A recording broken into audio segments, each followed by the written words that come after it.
नमस्ते दोस्तों, स्वागत है आपका एक नई वीडियो में। और आज हम बात करने जा रहे हैं सेविंग के बारे में। Save the cost on Azure.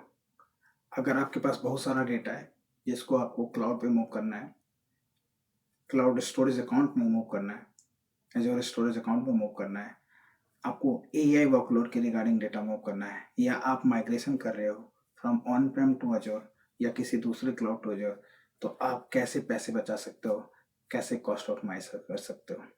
So very new service जो कि माइक्रोसॉफ्ट लाने जा रही है, एज़्योर में आने जा रहा है। Most waited services blob storage account. In blob storage account is smart tiering. So smart tiering आपको हेल्प करेगा कि आपका डेटा ऑटोमेटिकली मूव हो from one tier to another tier, hot tier to cold, hot tier to cool tier to cold tier and without any cost. So जब data hot से cold की तरफ move करेगा या कोल्ड से cold की तरफ मूव करेगा, कोई भी ट्रांजैक्शनल फीस नहीं लगेगा। और the most important thing is, जब आप डेटा रिट्रीव करोगे कोल्ड टियर से या कोल्ड टियर से, तो रिट्रीवल कॉस्ट भी नहीं लगेगा। सो हाँ, बिल्कुल सही सुन रहे हैं, इससे आप कॉस्ट ऑप्टिमाइज कर सकते हो। सो अब आज के समय में अपने एआई को ट्रेन करने के लिए या अपने एआई सर्विसेज के साथ काम करने के लिए आपको अपने डेटा को माइग्रेट करना होगा है ऑन एजर क्लाउड। और अगर आप चाहते हो कि इसमें कैसे पैसे बचाया जाए, तो most waited services smart tiering in a blob storage is coming. इस सर्विस का मैंने इस्तेमाल किया है, प्राइवेट प्रीव्यू में किया है। ये सर्विस अभी जीए नहीं है, प्राइवेट प्रीव्यू में मैंने इसका इस्तेमाल किया है। और सच बताऊं तो ये काफ़ी इंटरेस्टिंग सर्विस है। मैं बताऊंगा कि आप इसका इस्तेमाल कैसे कर सकते हैं। आप भी इसका इस्तेमाल प्राइवेट प्रीव्यू में कर सकते हैं। तो चलिए वीडियो को करते हैं शुरुआत, और फुल डेमो के साथ करेंगे इस वीडियो को ख़त्म। चैनल को कर दीजिए सब्सक्राइब और वीडियो को कर दीजिए लाइक एंड शेयर। सो जैसा कि आप मेरे इस इमेज में देख रहे होंगे कि ब्लॉब टियर जो होता है, blob smart tier will manage your hot tier, cool tier and archive tier. So मतलब है कि जो स्मार्ट टियरिंग होगा, ये top up of all three tier होगा, और ये मैनेज करेगा कि आपका डेटा, और ये मैनेज करके मेंटेन करेगा कि आपका डेटा कहाँ पे है।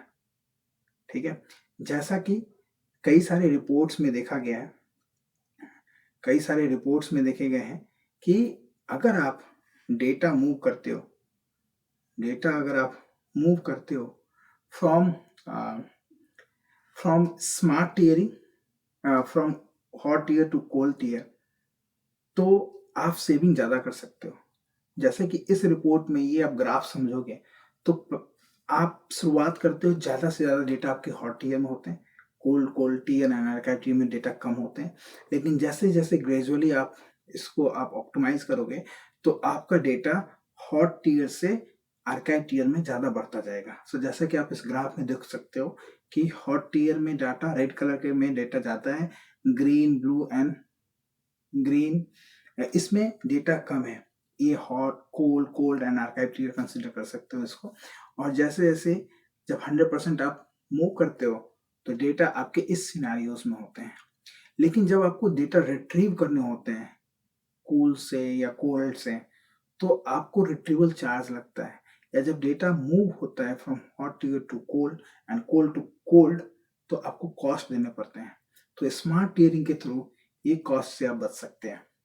ठीक है, और भी कई सारे जैसे कि कॉस्ट एफिशिएंसी की बात करें, तो अगर आप ये प्रॉपर चीज़ों को फॉलो करोगे, तो आप कॉस्ट भी सेव कर सकते हो। जैसे कि यहाँ पे देख रहे हो कि $348 लग रहा है, एंड उसके लिए यहाँ पे सेम डेटा के लिए $223 लग रहा है। तो आप कॉस्ट भी ऑप्टिमाइज कर सकते हो। ठीक है, इसको हम कैसे कर सकते हैं, जैसा कि आपको मैं दिखाता हूँ। ये मेरा ब्लॉब स्टोरेज है जो कि मैंने बनाया हुआ है स्मार्ट टियर ब्लॉब। और अगर मैं इसकी कॉन्फ़िगरेशन दिखाऊं, तो ये स्मार्ट टियर है, ये स्मार्ट टियर के साथ है। तो smart tier will help me to maintain my data in hot, cool and cold tier, और डेट एंड टाइम के हिसाब से ये डेटा अपने आप हॉट से कोल्ड एंड कोल्ड से कोल्ड की तरफ मूव हो जाएगा। ठीक है, इसको कैसे क्रिएट कर सकते हैं? अगर मैं आपको स्टोरेज अकाउंट में जाके दिखाऊं तो ये डेटा, ये जो स्मार्ट टियरिंग है, ये जेआरएस के लिए ही अवेलेबल है। सो अगर मैं जीआरएस करता हूं और मैं इसमें लेता हूं RK blob 001, अगर मैं डालता हूं और मैं इसको नेक्स्ट करता हूं तो ये मुझे स्मार्ट टियर नहीं दिखेगा। अगर सिमिलर वे में मैं इसको LRS करता हूं, ठीक है, नेक्स्ट करता हूं, तो भी ये मुझे नहीं दिखेगा। लेकिन चूंकि ये आपके अकाउंट लेवल पे जेआरएस में अवेलेबल है, ये लॉन्च हो रहा है जोन रिडंडेंट, तो अगर मैं इसको करूं तो ये आप देखोगे स्मार्ट टियर का ऑप्शन दिख रहा है। सो क्या कहते हैं smart tier? Optimise for data with variable access patterns, automatically move data to the most cost effective tier based on the usages, right. ये इसका डॉक्यूमेंट है। अगर इस डॉक्यूमेंट की बात करेंगे तो आप देखोगे कि ये प्रीव्यू में ही है अभी है, राइट। अभी ये GA नहीं है। Smart tier automatically moves your data between the hot, cool and cold access tier based on uses patterns. Uses pattern क्या हो सकता है? Number of days of last use, ये सारे पैटर्न हो सकते हैं, ठीक है। ये when a GRS, right, can't fail over, convert the LRC count. So ये क्या है? ये आपको currently public preview for account tiering for zone redundant, right? So इसके इसी पे अभी ये अवेलेबल है, एंड इसका ये अभी ये आपका आर्टिकल 25th, सॉरी, ये अभी प्रीव्यू में है, अभी प्राइवेट प्रीव्यू में है। अब इसको हम देखेंगे कि आप इसका इस्तेमाल कैसे कर सकते हो, राइट। प्राइवेट प्रीव्यू में कैसे जाके इनेबल कर सकते हो। तो इसके लिए क्या करना है, आपको अपने सब्सक्रिप्शन में जाना है। सब्सक्रिप्शन में जाके और आपको फीचर प्रीव्यू में जाके इसमें स्मार्ट टियर सर्च करना है, और ये है, जाके इसको सेलेक्ट करके आप इसको रजिस्टर कर सकते हैं, जैसे कि मैंने रजिस्टर किया है। वंस यू रजिस्टर, देन आप स्मार्ट टियरिंग यूज कर सकते हैं, ठीक है। आप देन जाके आप स्मार्ट टियरिंग यूज कर सकते हैं। विदाउट रजिस्ट्रेशन अभी आप स्मार्ट टियरिंग यूज नहीं कर सकते। क्या होता है जब डेटा आप मूव करते हो, जैसे मैंने बोला कि हम लोग AI वर्ल्ड में हैं, और क्या इंपॉर्टेंस है जब डेटा मूव करें। तो जब आप डेटा आपका स्टोरेज अकाउंट में होगा, स्टोरेज में होगा, ब्लॉग में होगा, so you can do the injection of data, access to the enterprise data, right? Injection to the data preparation, integrate with the AI services, analytics services and all, right? Indexing करते हो आप data को। आप data migrate and move कैसे कर सकते हो? Through data box कर सकते हो, थ्रू स्टोरेज मूवर कर सकते हो, राइट।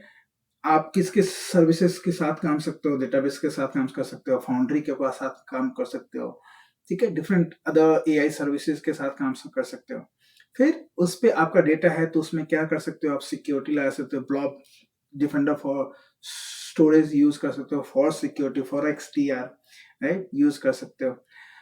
तो ये अब चूंकि आपका डेटा होना इंपॉर्टेंट है ऑन अ क्लाउड, और कैसे उसको मूव करते हैं, और मूव करने के बाद कैसे कॉस्ट ऑप्टिमाइज कर सकते हैं, so blob smart tiering is very important, ठीक है। और अगर हम बात करें तो एक और इमेज में ला के दिखाना चाहता हूँ आपको यहाँ पे, कि जब आप बात करते हो ना डेटा इंजेक्शन की, तो अब क्या है, AI वर्कलोड में डेटा का क्या इंपॉर्टेंस है? Data need to be injected, right. Train data, आपको डेटा का इस्तेमाल ट्रेनिंग के लिए करना पड़ेगा, राइट। सो उसके लिए इंपॉर्टेंस है, फाइन ट्यूनिंग के लिए, चेक पॉइंट के लिए, ट्रेनिंग के लिए, मॉडल डिप्लॉयमेंट और मैनेजमेंट के लिए डेटा का इंपॉर्टेंस काफी ज्यादा है। तो इसीलिए ब्लॉब स्टोरेज काफी इंपॉर्टेंट है। Blob storage is very important, और स्मार्ट टियरिंग आने के बाद आप उसको कॉस्ट ऑप्टिमाइज भी कर सकते हो। सो आई होप ये वीडियो अच्छा लगा हो, और जब भी ये अभी भी आप इसका इस्तेमाल कर सकते हैं, और जब GA हो तो इस सर्विस का इस्तेमाल जरूर करें। पैसे बचेंगे, डेटा आपका क्लाउड पर मूव होगा, AI से इंटीग्रेट करेंगे, AI को ट्रेन करेंगे, इंजेक्ट करेंगे और इंटीग्रेट करेंगे। So thanks for watching. Channel को सब्सक्राइब कर दीजिए, वीडियो को लाइक एंड शेयर कर दीजिए। और अपना ख्याल रखिए। धन्यवाद फॉर